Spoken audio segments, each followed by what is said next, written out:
बऱ्याच दिवसापासून माझी ना श्री गुरुचरित्र पारायण करायची इच्छा होती, पण ती काही ना आज करू उद्या करू आज करू उद्या करू असं करून करून आहे ना बऱ्याच दिवस लोटावले गेले.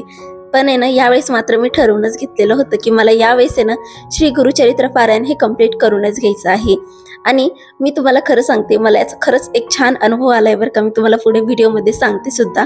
पण आज माझ्याकडे आहे ना श्री गुरुचरित्र पारायणाचं उद्यापन होतं, तर त्याचीच सकाळपासून इथं खूप जास्त माझी तयारी चालू होती. पण त्यात प्रॉब्लेम असा झाला की बरेच जण म्हणायचे की श्री गुरुचरित्र पारायणाचं उद्यापन आहे ना सकाळीच करून घ्यावा लागतो. पण काय झालं माहिती का, मी पहिल्यांदा हे पारायण केले तर मला असं वाटलं की मी एखादं जोडपं जीव घालावं. पण जोडप्याच्या वेळेस काय झालं माहिती का, आता प्रत्येक जेंट्स आहे ना सकाळी कामावर जातात आणि संध्याकाळी 6-7 वाजता घरी असतात. तर तसंच प्रत्येक फॅमिलीमध्ये असतात. त्यामुळे मला आहे ना नाईलाजाने ना जे काही माझं उद्यापन आहे ते संध्याकाळी ठेवावं लागलं. पण असं नाहीये की मी जेवण वगैरे करून घेतले, अजिबात नाही. माझा सकाळपासून उपवास आहे. जोपर्यंत जोडपं जेवत नाही तोपर्यंत माझा उपवास राहील. तर सकाळी मी फक्त ना चहा घेतलेला आहे आणि दुपारी पण थोडा चहा घेतलेला आहे. तर आज माझा पूर्ण दिवस आय थिंक सो चहावरती जाणार आहे. बरं असो, आता दुपारचे 1 वाजलेले आहे आणि 1 वाजता आहे ना मी प्रथमला झोपी वगैरे घातलेला आहे. आणि त्यानंतर आहे ना मला जी काही तयारी करायची स्वयंपाकाची तर ती इथं मला करून घ्यायची आहे. तर स्वयंपाकामध्ये ना इथे मी म्हणजे चांगलाच मेनू ठेवलेला आहे. तर इथे वालाची जे काही भाजी असतात ना, जी स्वामी महाराजांना खूप आवडते, तर तेच इथं मला निसून वगैरे घ्यायचे आहे. लागल्या हाती वाटाणेही मी इथं निसून घेतले. आणि स्वयंपाकामध्ये ना बरेच दिवस झाले मी असं खूप काही बनवलेलं नव्हतं, म्हणून यावेळेस मी ठरवलं स्वामी महाराजांच्या नावाखाली की असं ना की मी खूप छान स्वयंपाक बनवेल म्हणून. आणि मला सगळ्यात जास्त आनंद होतो जर कोणी माझ्याकडे जेवायला येणार असेल ना, तर मला खूप असं वाटतं की मी काय बनवून काय नाही. तर तसंच आज सुद्धा आहे. तर आज मी ना स्वयंपाकामध्ये ना आलू मटर बनवणार आहे, सोबतच वालाची भाजी बनवणार आहे, वरण भात भजे आणि सोबतच आहे ना खीर बनवेल आणि आपल्या रेग्युलर चपात्या. बस एवढाच असा सिंपलसा मेनू मी ठेवलेला आहे. तर हे भाज्या वगैरे निवडण्यामध्ये ना मला कमीत कमी 2-2.5 वाजलेले होते. आणि स्वयंपाकाचा मेन्यू जास्त आहे आणि करायला मी एकटीच आहे. आणि सर्वात महत्त्वाचं, प्रथम उठल्यानंतर ना मला त्याच्याकडेही लक्ष द्यावं लागेल, म्हणून मी स्वयंपाकाला लवकर लागले होते. तर इथं मी ना 3 वाजता स्वयंपाकाला लागून गेलेले होते.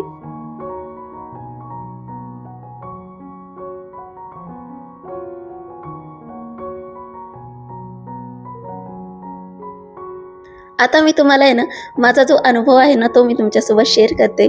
तर चालतं काय माहिती का, तर सुरुवात आहे ना मी म्हणजे बुधवारी ना आम्ही ना असाच वॉकसाठी गेलेलो होतो आणि सहज चालता चालता माझ्या डोक्यात आलं की अरे हा, माझं सगळं काही आता क्लिअर झालेलं आहे. म्हणजे जे काही मासिक धर्म असतात ते सुद्धा निघून गेले आणि आता काही प्रॉब्लेम सुद्धा दिसत नाही. तर आपण आता करायला पाहिजे गुरुचरित्र पारायण. तर असंच वॉक करता करता आम्ही ना म्हणजे माझे मिस्टरही होते, तर आम्ही दोघे जण आहे ना मंदिरात गेलो केंद्रामध्ये. आणि केंद्रामध्ये गेल्यानंतर तिथं आरती वगैरे केली आणि माझ्या डोक्यात चालू होतं करू का नको करू का नको, मला जमेल का नाही, माझ्याकडून पारायण होईल का नाही. तर हाच माझा चालू होता आणि विचार चालू होते. आणि त्यानंतर आहे ना मी काय केलं, मी फायनल केलं बरं का डिसिजन की नाही आता मला करायचंच आहे म्हणून. आणि मी नारळ वगैरे खरेदी केले आणि नारळ मी जस्ट ठेवण्यासाठी जात होते आणि तेव्हा मला आहे ना एक मेसेज आला, ज्या मेसेजची मी खूप आतुरतेने वाट बघत होते. आणि तो मेसेज होता की तुमचं जे काही मिशोचं अकाउंट आहे ते विश लिंकवरती व्हाईट लिस्टेड झालेलं आहे. तर हा जो मेसेज आहे ना याची वाट मी मागील ना 1 महिन्यापासून बघत होते. ज्यावेळेस मी अप्लाय केलं ना त्यावेळेस त्यांनी सांगितलं होतं की 15 दिवस लागतात म्हणून.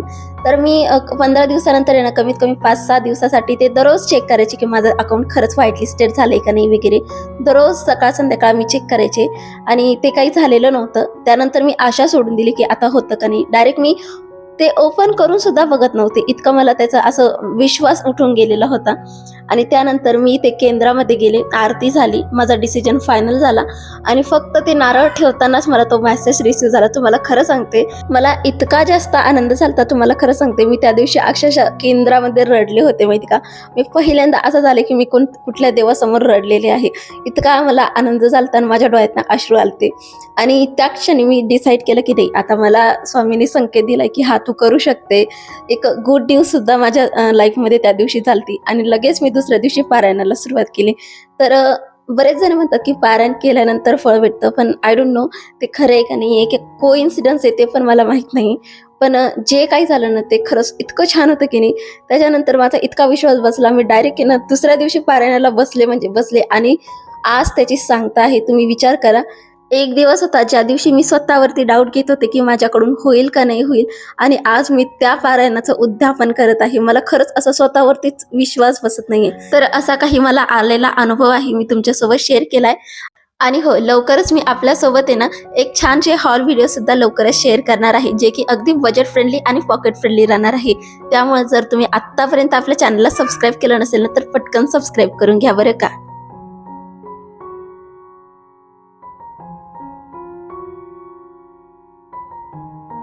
आता तुमच्यापैकी बऱ्याच ताईंनी मला कमेंट केली की तू लहान मुलासोबत पारायण कसं केलं, तू कोणते नियम पाळले. तर हे सगळे तुमचे जे प्रश्न आहे ना, मी तुमच्यासोबत एखाद्या दुसऱ्या व्हिडिओमध्ये नक्कीच शेअर करेल, कारण की या व्हिडिओमध्ये जर सांगायला गेले ना तर खूप मोठा व्हिडिओ होऊन जाईल.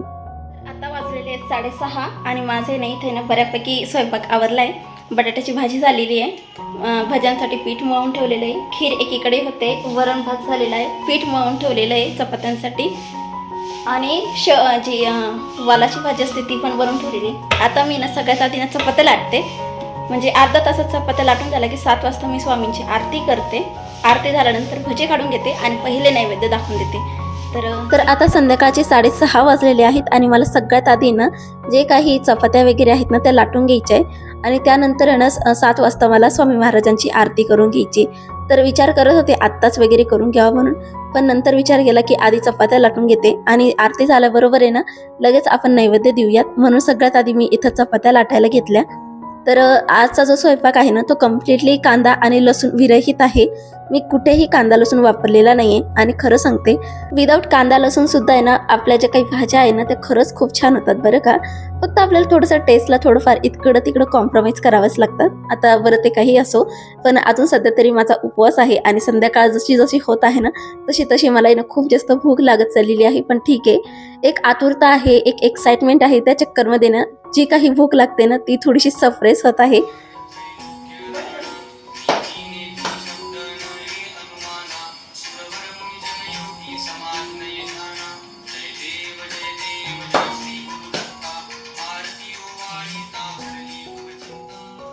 तर चपात्या झाल्यानंतर आहे ना लगेच इथं मी ना फ्रेश वगैरे झाले, आणि जी काही स्वामी महाराजांची आरती होती ना शेवटची ती इथं मी करून घेतलेली आहे. आता तुमच्यापैकी ना बरेच जण मला कमेंट करतील, अरे ही कशी आरती केली तू तू तर फक्त स्पीकरवर लावून ठेवली आणि ओवाळून घेतलं. तर तुम्हाला खरं सांगते, मला अजून सध्या तरी एवढी आरती येत नाही. ठीक आहे, जी आपल्या रेग्युलर आरती असतात जसे की आपली गणपती बाप्पाची आरती, देवीची आरती आणि जी काही प्रार्थना असते ते तर मला येऊन जातात, पण जे काही स्वामी महाराजांची आरती आहे, दत्त महाराजांची आरती आहे ती काही मला येत नाही, आणि घरामध्ये असं कोणी नाहीये ज्याला की येईल. त्यामुळे मग मला असं जे काही आपला जो इंटरनेट बाबा असतो याची मला मदत घ्यावी लागली. आता बऱ्याच जणांना हे ऑकवर्ड वाटेल, पण ज्यांच्याकडे नाही होत ना शक्य तर त्यांच्यासाठी हे एक बेस्ट ऑप्शन आहे. आणि दुसरं महत्त्वाचं, आता तुम्ही म्हणाल अरे तू वाचून पण बोलू शकली असते ना, तर काय माहिती का, ते पुस्तकाकडे लक्ष देऊ का आरतीकडे लक्ष देऊ असं झालं असतं, माझं लक्ष ना त्या आरतीकडे नसतं. त्यामुळे ना ते स्पीकर मी लावून ठेवलं आणि मनोभावे मी ती आरती करून घेतली. आता यामध्ये ना भाव महत्त्वाचा आहे, तुम्ही कोणत्या माध्यमाने करतात हे महत्त्वाचं नसतं. आणि महत्त्वाचं म्हणजे एवढा मोठा मी ग्रंथ वाचलेला आहे स्वामी महाराजांचा, तिथं मी कुठं बघितलं नाही की तुम्ही असंच करा तसंच करा. ते फक्त एवढेच म्हणतात की तुम्ही जे काही करताय ते मनोभावे करतात, आणि मला तरी कळतंय की मी जे काही करते ते खरंच मनापासून करते, त्यामुळे तेच खूप पर्याप्त आहे. आता बाकीचे काय म्हणतात त्यावरती मी काही करू शकत नाही.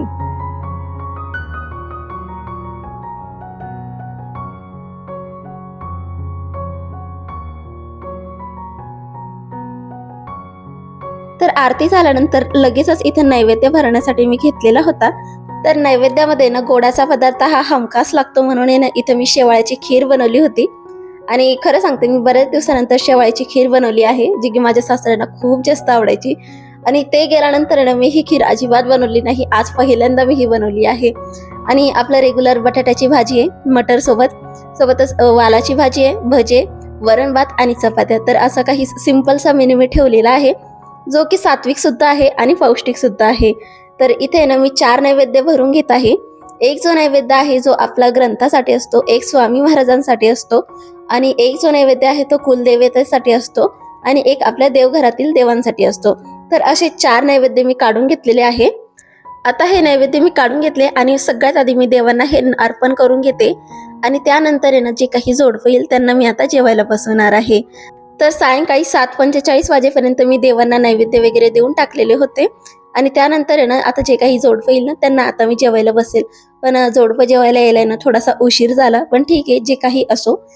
ते म्हणतात ना, आपण जे काही करतो त्यासाठी ना देव परीक्षा मात्र घेतो. तर आय थिंक सो तीच परीक्षा घ्यायचं काम चालू आहे वाटतं.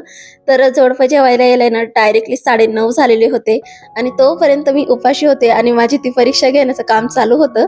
आणि तुम्हाला खरं सांगते, मी अशी मुलगी आहे जिला की भूक अजिबात कंट्रोल होत नाही. तुम्हाला खरं सांगते, मी वर्षभरामध्ये ना फक्त एखादा उपवास ठेवते, जे की महाशिवरात्री असते किंवा आषाढी एकादशी. हे 2 व्रत मी ठेवायचे, जे की मी लहानपणापासून ठेवते. आणि हे ठेवण्यामागं ही रिझन आहे. फक्त खिचडी, जी काही साबुदाण्याची खिचडी असते ना, ते खाण्यासाठी आमच्याकडून तो नकळत उपवास घडायचा, जो की कम्प्लिटली खाऊन पिऊन असायचा. पण आज जो उपवास केलाय ना मी, तो सगळा दिवसभर आहे ना पाणी आणि चहा घेतलेला आहे. यावरतीच आजचा माझा दिवस झालेला आहे. मला खूप जास्त पोटात दुखायला लागलेलं आहे. मला इतकी भूक लागलेली आहे. पण ठीक आहे, थोडंसं अजून मी पेशन्स घेऊनच ठेवते.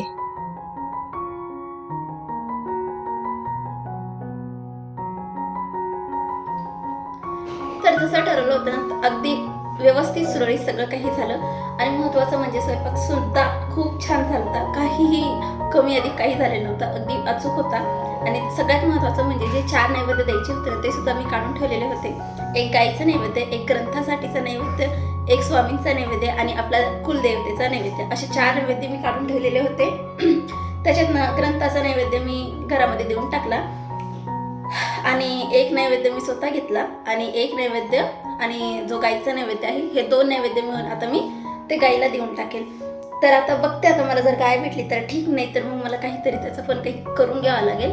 आणि महत्त्वाचं म्हणजे ना, आता जी काही पूजा वगैरे आहे, जी काही मी मांडलेली होती, ती आता मी उद्या आवरेल. आणि सगळ्यात महत्त्वाचं म्हणजे तुमच्यापैकी खूप जणींनी मला कमेंट केली होती की ताई, तुम्ही एका लहान मुलासोबत एवढं पारायण वगैरे कसं केलं, तर त्याच्याबद्दल सांग वगैरे, कोणत्या वारी करायचं. तर मी तुम्हाला सांगते, मीही काही खूप प्रोफेशनल नाही आहे, मी पहिल्यांदा केले. पण तरीही मी तुमच्या म्हणजे तुमच्या आग्रहास्तव मी तुमच्यासोबत शेअर करेल की मी कसं केलं म्हणून. मी एक लहान बाळासोबत हे कसं मॅनेज करू शकले ते मी तुमच्यासोबत शेअर करेल. येणाऱ्या नेक्स्ट व्हिडिओमध्ये, आय थिंक सो 2-3 दिवसामध्ये तो व्हिडिओसुद्धा मी तुमच्यासोबत शेअर करेल. आणि हो, महत्त्वाचं म्हणजे ना, मला वाटलं नव्हतं की माझ्याकडून होईल म्हणून, पण सगळं काही अगदी परफेक्ट झालं.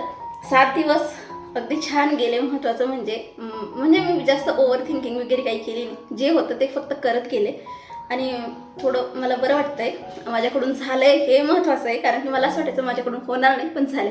बरं असो, लवकरच तुमच्यासोबत तो व्हिडिओसुद्धा शेअर करेल. हे काय अप अँड डाऊन आले, काय अनुभव आला आहे, तो सुद्धा शेअर करेल. चला तर मग आजचा इंटरेस्टिंग ब्लॉग मी इथंच संपवते. कसा वाटला आजचा ब्लॉग मला कमेंट सेक्शनमध्ये नक्कीच कळवा. काही चुकलं असेल, काही सजेशन असेल तर कमेंट सेक्शन उघडंच आहे, नक्कीच कमेंट करू शकता. भेटूयात अजून एका इंटरेस्टिंग ब्लॉगसह. Bye bye.